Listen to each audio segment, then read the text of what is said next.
காலையிலே ஒரு அருமையான கலகலப்பான கிளுகிழுப்பான மோர் குடிச்ச அனுபவத்தை நான் சொல்ல போகிறேன்.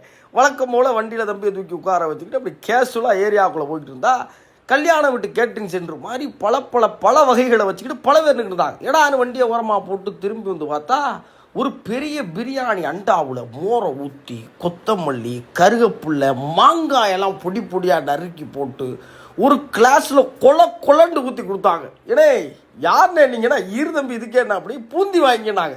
என்ன மனுஷையா அப்படின்னு சொல்லி ஆளுக்கு ஒரு கிளாஸை வாங்கிட்டு ஓரமாக நின்றோம்னாக்க மோர் மட்டும் கிடையாது, பப்பாளி, தர்பூசணி, கீரணி பழம், கொய்யாக்காய், அப்புறம் தர்பூசணி ஜூஸுன்னு போகிறவர்களுக்கெல்லாம் அள்ளி கொடுத்துக்கிருந்தாங்க. அது கொடுத்துக்கிட்டு இருந்த இடம் என்னென்னா ஒரு அதிமுக அலுவலகம். அங்கே அவர் யார் நிர்வாகி என்ன இதெல்லாம் தெரியல. நம்ம சூளைமேட்டிலேருந்து அமைச்சிக்கிற போகிற உள்ளே இருந்த அலுவலகம் அது. அதில் எனக்கு ரொம்ப பிடிச்சிருந்தது என்னென்னா அங்கே இந்தாங்கன்னு சொல்லி யாரும் கொடுக்கவும் இல்லை, எனக்கு இதை கொடுங்கன்னு யாரும் கேட்டு வாங்குற மாதிரி இல்லை. அவங்க எடுத்து வைக்கிறாங்க, வர்றவங்க ஹோட்டலில் எடுத்து போயிடுறாங்க. கொடுக்குறதுல இதுதான் ரொம்ப முக்கியம்.